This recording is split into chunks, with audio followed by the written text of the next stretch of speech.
ఇప్పుడు మనం ఎదురు చూస్తున్న తరుణం అంటాం. మన పార్లమెంట్ సభ్యులు డైనమిక్ ఎంపీ గారు స్టేబుల్గా ఉండాలి, అనుకున్నది సూటుగా చెప్పడం, నమ్మిన వాళ్ళని పూర్తిగా చూసుకోవడం, ప్రజలకు ఏదైతే చేద్దాం అనుకున్నదో దాని కొరకు ఖచ్చితంగా ఫోకస్డ్గా ఆ పనిని ఖచ్చితంగా చేసి చూపెట్టడం అన్నది వారి గత 6 సంవత్సరాలు 7 సంవత్సరాల నుండి మనం ఎంపీగా వారి కార్యక్రమాలన్నింటినీ కూడా చూస్తున్నాము.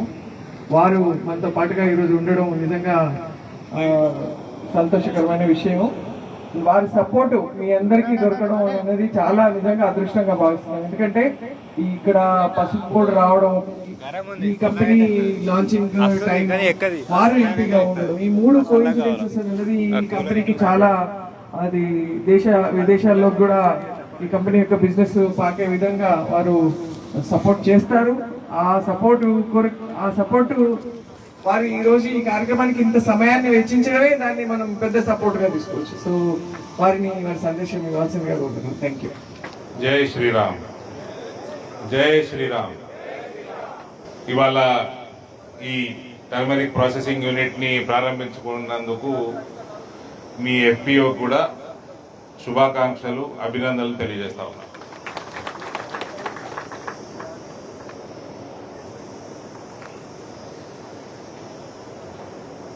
ఎఫ్పిఓ ఏదైతే బలమైన ఎఫ్పిఓ మన ప్రాంతంలో ఏర్పాటు అవుతా ఉన్నాయో, నాకు గుర్తున్నంత వరకు ఒక 3-4 2021 బడ్జెట్లో అనుకుంటా 1,00,000 కోట్ల రూపాయలు అగ్రికల్చర్ బేస్డ్ ఇన్ఫ్రాస్ట్రక్చర్ పెంచుకోవడానికి కేంద్ర ప్రభుత్వం కేటాయించడం జరిగింది. అందులో ప్రముఖంగా ఎఫ్పిఓలుగా రూపుదిద్దుకున్న రైతులందరికీ కూడా చాలా బెనిఫిట్స్ ఉన్నాయి. ఈ సుమారు ఎంత వచ్చింది నీకు సబ్సిడీ? 2 కోట్ల రూపాయల సబ్సిడీ ఈ ఫెసిలిటీకి ఇచ్చిందంటే దాన్ని అర్థం చేసుకోండి. మన గ్రామంలో పసుపుకు సంబంధించి ఒక ప్రాసెసింగ్ యూనిట్ పెడతా అంటే కేంద్ర ప్రభుత్వం నుంచి 2 కోట్ల రూపాయల సబ్సిడీ తిరుపతి రెడ్డికి ఈ ఎఫ్పిఓకి లభించిందంటే ఎంత ఉపయోగించుకోవచ్చో మనం అర్థం చేసుకోవాల్సిన అవసరం ఉంది, మరియు దాన్ని ఉపయోగించుకోవాల్సిన అవసరం కూడా ఉంది. మనందరికీ మన నాయకుడు అమిత్ షా గారు తెలిసింది. ఆయన మనం అందరం హోంమంత్రి అనుకుంటాం. ఆయన కింద కోఆపరేటివ్ సెక్టర్ కూడా కేంద్ర ప్రభుత్వం ప్రారంభించుకుంది. ఒక పోర్ట్ఫోలియో ఏర్పాటు చేసి దానికి మంత్రిగా అమిత్ షా గారే ఉన్నారు. సో ఆయనతో నేను చర్చించినప్పుడు, ప్రధానమంత్రితో కూడా చర్చించినప్పుడు, ఇంతకు ముందున్న తోమర్ గారు అగ్రికల్చర్ మినిస్టరు, ఇప్పుడున్న శివరాజ్ సింగ్ చౌహాన్ గారు, వీళ్ళతో కూడా చర్చించినప్పుడు పసుపు బోర్డు మాట్లాడే రోజులలో పసుపు బోర్డు మాట్లాడినాం. అదే సమయంలో ఆ తర్వాత కూడా ఎఫ్పిఓల ప్రమోషన్ కేంద్ర ప్రభుత్వం ఏ రకంగా చేస్తున్నది, అది ఎంఎస్ఎంఈ కింద కానీ, అగ్రికల్చర్ సెక్టర్ కింద కానీ, హార్టికల్చర్ సెక్టర్, వివిధ పోర్ట్ఫోలియోలు ఏ దాని కింద అయినా కూడా ఇవన్నీ డిస్కషన్ వచ్చినప్పుడు నేను ఒకటే చెప్తా. మేడం భవానీశ్రీ గారు మాట్లాడినప్పుడు బలమైన ఎఫ్పిఓ ఇక్కడ ఉంది అని ఆవిడకి తెలిసినప్పుడు సంతోషపడ్డారని అని చెప్పాడు. ఈ విషయము నేను మా ప్రధానమంత్రికి, మన హోంమంత్రికి, మన అగ్రికల్చర్ మినిస్టర్కి ఏం చెప్తా అంటే, మీరు ఎప్పుడైనా ఏ స్కీమ్ స్టార్ట్ చేయాలనుకున్నా నిజామాబాద్ పార్లమెంట్ సెగ్మెంట్ గుర్తుపెట్టుకోండి సార్ అని. మీకు మీ స్కీమ్ ముందుకు పోవడానికి చాలా అల్కగా అవుతుందని చెప్తాను. ఎందుకవుతుంది అంటారు, ఈ దేశంలో అందరికంటే ఎక్కువ అవగాహన ఉన్న రైతులు నిజామాబాద్ జిల్లాలో, నిజామాబాద్ పార్లమెంట్లో ఉన్నారు. మోస్ట్ ప్రోగ్రెసివ్, ప్రగతిశీల రైతులు నిజామాబాద్ పార్లమెంట్ ఇంట్లో ఉన్నారు, సెగ్మెంట్ లో ఉన్నారు. అవేర్నెస్ ఎక్కువ ఉంది. అంటే అవగాహన, ప్రగతిశీల రైతులందరూ కూడా మా జిల్లా నుంచి వస్తారు సార్ అని వస్తారు టాపిక్. కాబట్టి మీ స్కీమ్ తొందరగా ముందుకు పోతుంది, ప్రజలకు తెలుస్తుంది, దాని బెనిఫిట్స్ రైతులకు అందుతాయి. ప్లస్ వీళ్ళు నిజామాబాద్ జిల్లాలో ఉన్న రైతులు, వాళ్ళ కుటుంబ సభ్యులు విదేశాలలో, అమెరికాలో, లండన్లో, ఢిల్లీలో, హైదరాబాద్లో ఉన్న కుటుంబ సభ్యులు నిజామాబాద్ జిల్లా వాళ్ళే ఎక్కువ అని చెప్తారు. సో మార్కెటింగ్ ప్రమోషన్ కూడా ఎక్కువైతుంది సార్ అన్న. ఇవన్నీ ఒక సైడు, ఒక ప్రోగ్రెసివ్ గవర్నమెంట్ మాట్లాడుకోవాల్సిన విషయాలు మాట్లాడుతూ ఉంటాం. ఈ రకంగా నేను ప్రొజెక్ట్ చేస్తాను. ఓసారి పాలిటిక్స్ కూడా వస్తుంది. మాది పొలిటికల్ పార్టీ. మేము ఏం చేసినా ఫైనల్గా మీ ఓట్ల కోసమే చేస్తాం. మేము ప్రభుత్వంలోకి వస్తాం. ప్రభుత్వంలోకి వచ్చిన రోజు రాకేష్ రెడ్డి చెప్పిన మొత్తం ఇంప్లిమెంట్ చేసేది అల్కగా అవుతుంది. ఇప్పుడు మా ఇద్దరు ఎమ్మెల్యేలు ఏం చేస్తున్నారు, ఈ ప్రోగ్రాం కాగానే నేమో గడ్కరీ గారి ప్రోగ్రాం పోవాలి హైదరాబాద్కి. ఇద్దరు ఎమ్మెల్యేలు నిజామాబాద్ ఇందూరు పోతున్నారు. ఎందుకు? పాకిస్తాన్ వాళ్ళని ఎల్లగొడతలేరట రేవంత్ రెడ్డి సర్కారు. ఇక్కడ ఉన్న వాళ్ళట పాకిస్తాన్ జైల్లో ఎల్లగొట్టమని కలెక్టర్కి రిప్రజెంటేషన్ ఇనికి పోతున్నారు. మహారాష్ట్రలో ఎల్లగొట్టిండ్రు, గుజరాత్లో ఎల్లగొట్టిండ్రు, ఉత్తరప్రదేశ్లో ఎల్లగొట్టిండ్రు. ఉత్తరప్రదేశ్ సంగతి అయితే తెలుసు మీకు. బుల్డోజరు ఫస్ట్ ఎల్లగొడతారు ఆడికి, ఈడ మాత్రం ఎల్లగొడతలేరు. అంటే నాకు సిగ్గుచేటు ఏమనిపిస్తుంది అంటే, నా పార్లమెంట్ నియోజకవర్గంలో బోధన్లో అత్యధిక దొంగ పాస్పోర్ట్లు వెళ్ళినాయి, అత్యధిక దొంగ బంగ్లాదేశీలు వెళ్ళిండ్రు. ఒకటే ఇంటి మీద అడ్రస్ మీద 42 దొంగ పాస్పోర్ట్లు వెళ్ళినాయి. అయినా కూడా కొందరికి సిగ్గు వస్తలేదు.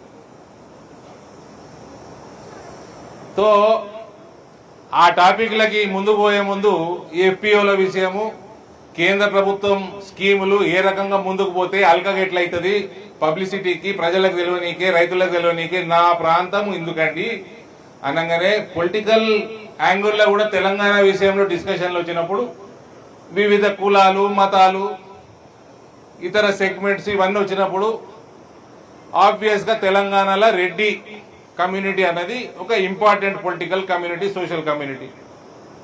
నేను అన్నా సార్, ఆ విషయానికి వస్తే కూడా నిజామాబాదే మర్చిపోద్దు మీరు, నిజామాబాదే నెంబర్ 1, పైసలున్న రెడ్డిలందరూ మా వాళ్ళే అని చెప్పారు. ప్రగతిశీల అవగాహన ఉన్న రైతులే కాదు, పైసే ఇదరీ జాదా హే సాబ్, అసలు సిసలైన రెడ్డిలు ఇందూరు జిల్లా వాళ్ళే అని చెప్తారు. సో పొలిటికల్ భాష మాట్లాడేటప్పుడు పొలిటికల్ భాష మాట్లాడాలి, అడ్మినిస్ట్రేటివ్ భాష మాట్లాడినప్పుడు అడ్మినిస్ట్రేటివ్ భాష మాట్లాడాలి. సో ఈ రకంగా కలిసినప్పుడల్లా అలా నెత్తికి ఎక్కించుకోవడం నా పని. కాబట్టి ఎఫ్పిఓల స్కీమే కాకుండా రేపు అమిత్ షా గారి కింద ఉన్న కోఆపరేటివ్ ఏదైతే పోర్ట్ఫోలియో ఉందో, మంత్రిత్వ శాఖ ఉందో, దాని కింద కూడా గుర్తుపెట్టుకోండి. రేపటి నాడు కోఆపరేటివ్ సెక్టర్ కింద పెద్ద అగ్రి బేస్డ్ ఇండస్ట్రీ, అది పసుపుది కావచ్చు, వరిది కావచ్చు, ఇంకేమన్నా కావచ్చు, ఆ సెక్టర్ కింద వచ్చినప్పుడు నిజామాబాద్ లో పెట్టండి సార్. మీ స్కీమ్ కి ప్రమోషన్ మాక్సిమం స్పీడ్ లో జరుగుతుంది, దేశమంతా బాగుంటుంది అని చెప్పి. సో ఈ రకంగా ఇందూరు పార్లమెంట్ సభ్యుడుగా మనకి ఏ రకంగా మన ప్రజలు, ఇక్కడ ఉన్న రైతాంగం, ఇతర వర్గాల గురించి మన నాయకులకి చెప్పే బాధ్యత ఎప్పుడు అవకాశం దొరికినా నేను ఈ రకంగా ప్రొజెక్ట్ చేస్తా ఉంటే, జస్ట్ ఇదే ఎగ్జాంపుల్ చెప్తున్నా, అన్ని వర్గాల విషయంలో కూడా ఇదే రకంగా మాట్లాడడం జరుగుతుంది. ఇక తిరుపతి రెడ్డి భారతీయ జనతా పార్టీలకు రాకంటే ముందు కూడా నాకు తెలుసు, వాళ్ళ కుటుంబం తెలుసు, వాళ్ళ కుటుంబ సభ్యులు తెలుసు, వాళ్ళతో పనిచేసింది ఎక్స్పీరియన్స్ కూడా ఉంది నాకు. ఆయన మోదీ గారి నాయకత్వానికి ఆకర్షితుడై పసుపు బోర్డు సాధించినందుకు ఆ పార్టీ ఎంపీగాను ఏ రకంగానో ఆయన ఆలోచించుకొని ఒకరోజు నా దగ్గరకు వచ్చి బీజేపీ జాయిన్ అవుతాను. నేను ఎంబడినే బీజేపీ కండవ తప్పినా, నీ అట్లాంటి వాడు కిసాన్ మోర్చాకి అధ్యక్షుడు ఉండాలని కిసాన్ మోర్చా కూడా అప్పచెప్పిన. కిసాన్ మోర్చా కార్యక్రమాలు చాలా వేగవంతంగా, చాలా యాక్టివ్ గా కూడా చేస్తాడు తిరుపతి రెడ్డి. అవగాహన ఎక్కువ ఉంది, రైతాంగం గురించి ఎక్కువ తెలుసు, ఏ రకంగా ప్రమోట్ చేయాలా, ఏ రకంగా కేంద్ర ప్రభుత్వం స్కీములు వాడుకోవాలా. ఆయన 2 కోట్ల రూపాయలు ఈ యూనిట్ కి తెచ్చిందంటే నిజంగా ఆయన ఘనత. ఆయన ఎంత యాక్టివ్ ఉంటాడు, ఎంత ఫోకస్డ్ ఉంటాడు ఆయన పని మీద. ఇప్పుడు ఇది ఒక ఎగ్జాంపుల్ గా నిజామాబాద్ జిల్లా నడి ఒడ్డున జగరాన్పల్లి జాగ్రఫికల్ గా సెంటర్ ఉంటుంది, వీడికెళ్ళి ఈ మాట పాకుతుంది. కాబట్టి ఆ 1,00,000 కోట్ల అగ్రిబేస్డ్ ఇన్ఫ్రాస్ట్రక్చర్ పెంచుకోవడానికి కేటాయించిన 1,00,000 కోట్లు ఆ తర్వాత కూడా దాన్ని పెంచుతా ఉంటారు. ఆ మాక్సిమం ఫండ్ మన జిల్లా, మన పార్లమెంట్ సంఘం మనం ఉపయోగించుకోవాలి. కాబట్టి ఇటువంటి వ్యక్తుల ద్వారా పూర్తి రైతాంగం బాగుపడుతుంది. ఇక మన చిరకాల స్వప్నం ఉండే పసుపు బోర్డు, ఈ పసుపు బోర్డు చుట్టూ రాజకీయాలు నేను చిన్నప్పటి నుంచి 40 ఏళ్ళ నుంచి చూస్తా ఉన్నా. పసుపు బోర్డు చుట్టే రాజకీయాలు తిరుగుతాయి. ఆ పసుపు బోర్డు సాధించడమే కాకుండా ఆ పసుపు బోర్డుకి అధ్యక్షుడిగా, చైర్మన్ గా మీ బిడ్డని, ఆర్మూర్ బిడ్డని మనం మొట్టమొదటి చైర్మన్ గా చేసుకున్నాం. అది మోదీ గారికి మనం ఎప్పుడు కృతజ్ఞతగా ఉండాలని నేను కోరుతా ఉన్నా. ఆయన అధ్యక్షతన ఫస్ట్ 3 ఏళ్లు మనం పసుపు బోర్డుని స్థాపించి మన ప్రాంతంలో బలపరిచి ఇక్కడి నుంచి ఇప్పుడు ఇంతకు ముందంటే నేను ఎంపీగా అయినప్పుడు పసుపు 5-6 రాష్ట్రాలలో పండిస్తుండే. ఈ 5-6 ఏళ్లలో పసుపు దాదాపు 18 రాష్ట్రాలు, 27 అన్ని ప్రతి రాష్ట్రంలో ఆల్మోస్ట్ ప్రతి రాష్ట్రంలో పసుపు పడుతుంది అలా. కాబట్టి ఈ పసుపు బోర్డుకు ఉన్న ఇంపార్టెన్స్ దీన్ని బట్టి మీరు అర్థం చేసుకోవచ్చు. పసుపు బోర్డు చైర్మన్ గా మన బిడ్డ అవ్వడం ఎంత ఇంపార్టెంటో మీరు దీన్ని బట్టి ఊహించుకోవచ్చు. ఇక రాకేష్ రెడ్డి గారు మాట్లాడింది, ఇవన్నీ ప్రోగ్రెసివ్ గవర్నెన్స్, అడ్మినిస్ట్రేషన్ ఇవన్నీ ఒకెత్తు. అసలు మనకి మన మెయిన్ ఫౌండేషను మన వ్యక్తిత్వం, మన ఏదైతే ఒకటే ఒక దేశం ఉందో మనందరికీ, దానికి కూడా ముప్పు వచ్చినప్పుడు ఇవన్నీ కాదు అది ముఖ్యమని రాకేష్ రెడ్డి గారు ఎంత బ్రహ్మాండంగా మనకు ఎక్స్ప్లెయిన్ చేసిండో మనం అందరం విన్నాం. ఇక మీడియా కూడా బాగానే ఉంది.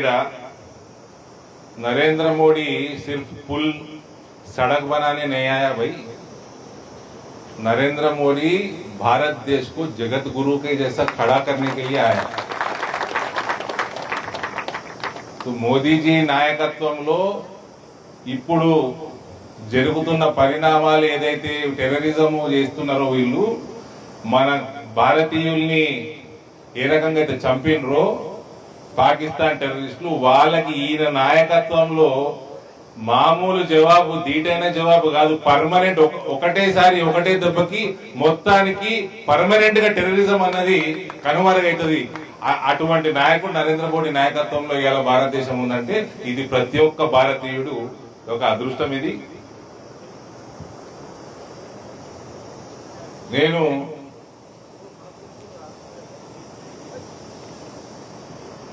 రాకేష్ రెడ్డి గారు మాట్లాడుతూ పెరికిట్ వెనక పెట్రోల్ పంప్ వెనక అది ఏంటది ఏం కాలనీ ఆర్మూర్లా జిరాయత్ నగర్ నిజామాబాద్ ధన్పల్ అన్న సెగ్మెంట్ల అరసపల్లి అంటే అది ఆ సబ్జెక్ట్ ఏందో మీ అందరికి అర్థమైంటది. నేను వాళ్ళనే అడుగుతున్నా సూటిగా. నేను 2019లో ఎంపీగా అయినా, రైతులందరూ 178 మంది ఇండిపెండెంట్ గా నామినేషన్ చేసారు. 94,000 ఓట్లు సుమారు వాళ్ళకి వచ్చినాయి. నేను 72,000 తోటి గెలిచిన. నేను ప్రతిసారి ఇంటర్వ్యూలలో చెప్పేది, ఆ 94,000 ఓట్లు నాయి, బీజేపీకి రావాలి. అవి నాకు వచ్చుంటే మేడం 1,50,000 తోటి ఓడిపోతుంటే. మేడం అంటే తెలుసు కదా, మర్చిపోయినా యాడ్ చేయాలనా? 1,50,000 తోటి ఓడిపోవు. కాబట్టి నాది ఫస్ట్ నా పార్టీకి కానీ నాకు వ్యక్తిగతంగా కానీ నా నాయకుడు నరేంద్ర మోడీకి కానీ ఫస్ట్ నేను చేయాల్సింది ఏంటంటే ఆ 94,000 ఓట్లు నాకు వచ్చేటట్టు పనిచేయాలి. అయితే కాంగ్రెస్ ఓడు ఆ మేడం వీళ్ళిద్దరు దోస్తులే. రేవంత్ రెడ్డి కవిత వీళ్ళిద్దరు డైరెక్టర్లు ఉండే కంపెనీల పార్ట్నర్లు ఉండే. మీ మీడియాలోనే వచ్చినాయి, అవునా కదా? నేను గంగన్న చెప్పిన 3 ఏళ్ల కింద అన్న ఒక పార్టీ మున్నూరు కాపుని పెడుతుంది, ఒక పార్టీ రెడ్డిని పెడుతుంది, చూసుకోవాలి. చెప్పిందా? ఎంతసేపు హిందువుల్ని డివైడ్ చేయాలి, తుర్కోళ్ళ ఓట్లు తెచ్చుకోవాలి, పనికి మాలిన గవర్నమెంట్ తెచ్చుకోవాలి, పనికి మాలిన ఎంపీలు ఎమ్మెల్యేలు గెలిపించుకోవాలి. ఇదే పని కాంగ్రెస్ ఉంది. వీళ్ళిద్దరు కలిసి గది చేసి నేను 3 ఏళ్ల కిందనే చెప్పిన. పెద్ద మనిషి జీవన్ రెడ్డి గారు, పెద్ద మనిషి జీవన్ రెడ్డి అంటున్నారు, కన్ఫ్యూజ్ కాకూడదు. కాంగ్రెస్ అభ్యర్థిగా అయ్యిండు. నాకు చిన్నప్పటి నుంచి తెలుసు ఆయన. నేను మనసులో అనుకున్నా, చేపట్టలోకి చెప్పిన ఎందుకు వస్తుంది ఇటు దిక్కు. ఆయన కరీంనగర్ జిల్లా, ఆయన ఇక్కడ తుర్కోళ్ళ ఓట్లు ఎక్కువనే నమ్మకంతో వస్తున్నాడు. ఆయన రావండి, హిందువుల ఓట్లు రావు. నేను గర్వంగా చెప్తున్నా బ్రదర్, 2019లో 52%, 51% హిందువుల ఓటు బీజేపీకి వచ్చింది. మొన్న 60% ఓటు బీజేపీకి వచ్చింది.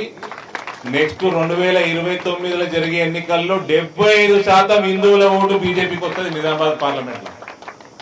ఇది ఒకటే సెగ్మెంట్. 2019 నుంచి 24 వరకు బీజేపీ ఓటు శాతం 45 నుంచి 48కి పెరిగింది. ఇంతకుముందు బీజేపీ ఎంపీలు ఉన్న వాళ్ళ దగ్గర ఓటు శాతం పెరగలే. నిజామాబాద్ పార్లమెంట్ సెగ్మెంట్ లోనే బీజేపీ ఓటు శాతం 48. 50% అల్కగా దాటిస్తాం నెక్స్ట్ టైం. 50% దాటించినాక అవతల కూడా ఓడుంటే మనకేం చేసి. సో నా నమ్మకం ఏంటంటే, నా సిద్ధాంతం ఏంటంటే, భారతీయ జనతా పార్టీని ఎంత పెంచుతా ఉంటే మనం అపోజిషన్ పార్టీలు ఎలక్షన్ల గురించి ఆలోచన చేయాల్సిన అవసరం కూడా ఉండదు. నేను ప్రధానమంత్రి గారికి చెప్పిన, సార్ మీరు 543 అభ్యర్థులను పెట్టిండ్రు, అందులో ఎలక్షన్లలో అందరికంటే తక్కువ కష్టపడ్డు నేనే సార్ అని చెప్పి. నా ప్రజల మీద నమ్మకం నాకు. ఆ 94,000 నాకు వస్తాయనే నమ్మకం. జీవన్ రెడ్డి గారికి అదే మెసేజ్ ఇచ్చిన, అన్న నువ్వు కులం చూసుకోకు, తుర్కోల మతం చూడకు, వీడికి వస్తే ఓడిపోతావు. చెప్పినా కూడా పెద్ద మనిషి ఇల్లే వచ్చిండు, ఓడిపోయాడు పాపం. ఆ వయసులో నాకు ఇష్టం లేకుండే. కవిత కంటే చాలా గట్టి క్యాండిడేట్ ఈయన. పేరు మంచిగా ఉన్నది, వయసు ఉన్నది, కులం బలంగా ఉన్నది. అందుకనే చెప్తా, అవగాహన ఉన్న రైతాంగం, అవగాహన ఉన్న ప్రజలు, మోస్ట్ ప్రగతిశీల ప్రజలు నిజామాబాద్ జిల్లా ప్రజలు. ఇక నేను 94 ఓట్ల కోసం నేను కష్టపడ్డా, పని చేయించిన, మోదీ గారిని తెప్పించి అనౌన్స్ చేయించిన. ఇవాళ ఐఏఎస్ అధికారిని ఇక్కడ ఉన్నది మన ముందర, అదే బోర్డుకి. నేను తుర్కోళ్ళ కోసం పనిచేస్తా. ఓట్లు ఎత్తారా అండి? వీళ్ళకి రైతాంగం పట్టదు, వీళ్ళకి వేరే సామాజిక సమస్యలు పట్టవు. ఎన్ని ఇండ్లు కట్టినా, కోట్లాది ఇండ్లు కట్టినా నరేంద్ర మోడీకి ఓటు వేయమంటారు, బీజేపీకి ఓటు వేయమంటారు. అరే డబ్బాలు ఇస్తే 2,05,000 ఓట్లు పడితే ఒక్క ఓటు బీజేపీకి లేదండి. అంటే వీళ్ళకి ఏం పని చేస్తే చేస్తారు? ఓట్లు చెప్పాలి, చేస్తాం. మీరు ఓట్లు వేయకుండా కూడా మేము ప్రయత్నం చేస్తాం. కానీ చెప్పండి ఏం కావాలి. మాకు సమాజం పట్టదు, మాకు రైతాంగం పట్టదు, మాకు మహిళల సమస్యలు పట్టవు, మాకు ఎస్సీ ఎస్టీల సమస్యలు పట్టవు. అంటే ఏం పడుతుంది? ఓటు దేనికి వేస్తారు మరి? అందుకనే రాకేష్ రెడ్డి గారి స్పీచ్ తోటి నేను ఏకీభవిస్తున్నా. మనం అందరం ఒకటే ఆలే. నేను 5 ఏళ్ల నుంచి 8 ఏళ్ల నుంచి చెప్తున్నాను, రాజకీయాలు వచ్చినప్పటి నుంచి, గంప గుర్తు ఓటేసుడు మీకే కాదురా భయ్, మాకు కూడా తెలుస్తుంది. గంప గుత్త ఓట్లేసుడు హిందువులు నిజామాబాద్ లో అత్యధికంగా వేస్తారు. తెలంగాణ హిందూ రాష్ట్రం స్థాపనకి నిజామాబాదే పునాది. ఆ రకంగా ఇక్కడ భారతీయ జనతా పార్టీని తయారు చేసుడు, ఆ రకంగా ఇక్కడ రైతాంగానికి కానీ, మహిళలకు కానీ, ఇతర వర్గాలకు కానీ సేవలు చేసే బాధ్యత మాది.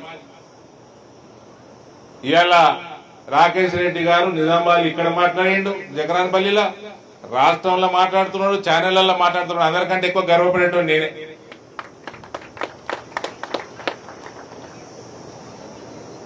రాకేష్ రెడ్డి మాటలతోటి ఉత్తేజం నింపుతాడు మనకు. మా ధన్పాల్ సూర్యనారాయణ గుప్తా గారు సేవా కార్యక్రమాలు, హిందువులకు చేసే సేవా కార్యక్రమాలు ఎన్నో కావు. ఆయన ఎమ్మెల్యేగా మీరు చూస్తున్నారు. ఆయన 84 నుంచి 2014 దాకా విశ్వ హిందూ పరిషత్కి జిల్లా అధ్యక్షులుగా కోట్లాది రూపాయలు సేవా కార్యక్రమాలు, హిందూ కార్యక్రమాలకి ఆయన డొనేషన్లు ఇంతో అంత కావు. చాలా పెద్ద హృదయం ఉన్న ఎమ్మెల్యే ఆయన. హిందూ ధర్మానికి ఆయన చేసినంత సేవ తెలంగాణ రాజకీయ వ్యవస్థలో ఎవ్వరు చేయలేదండి. కాబట్టి ఇది ఫౌండేషన్ తెలంగాణ హిందూ రాష్ట్ర స్థాపన కావడానికి ఇందూరు జిల్లా ఫౌండేషన్ గా తీర్చిదిద్దే బాధ్యత మా అందరిది. మరోసారి మా తిరుపతి 10 లక్షలు ఇచ్చిండ్రు, ఏదో కూర్చున్నది 10 లక్షలతో చేసిన అన్నాడు. మళ్ళా మెల్లగా నన్ను పొగుడు మొదలుపెట్టింది స్పీచ్లో పొగుడు మొదలుపెట్టగానే రాకేష్ రెడ్డి అగో మళ్ళీ పైసలు అడుగుతాడు, బంగారు పూత కూర్చున్నాడు నీకు అని చెప్పి ఆయన చెప్తూనే ఉన్నాడు, నేను అడుగుతూనే ఉన్నాడు. లాస్ట్ టైం మళ్ళీ అడగా అన్న 2029 దాకా అడగా అన్నాడు. అప్పుడు నాకు యాదకొచ్చింది, నేను 10 లక్షలు అడిగినప్పుడు కూడా అదే చెప్పిండు. నాకు వీలైనంత ఎఫ్పిఓలకి రైతాంగానికి అవగాహన మీరు కల్పిస్తారు కాబట్టి జిల్లా వ్యాప్తంగా రాష్ట్ర వ్యాప్తంగా నాకు వీలైనంత తప్పకుండా సహాయం చేస్తా. మీ పెండింగ్ పైసలు కూడా కేంద్రం నుంచి వచ్చేటివి, దాని డీటెయిల్స్ కూడా ఇవ్వండి, అది కూడా ఫాలో అప్ చేస్తా. ఈ కార్యక్రమానికి విచ్చేసినందుకు మీ అందరికి కూడా మనస్ఫూర్తిగా ధన్యవాదాలు తెలియజేస్తూ సెలవు తీసుకుంటా ఉన్నా. భారత్ మాతాకి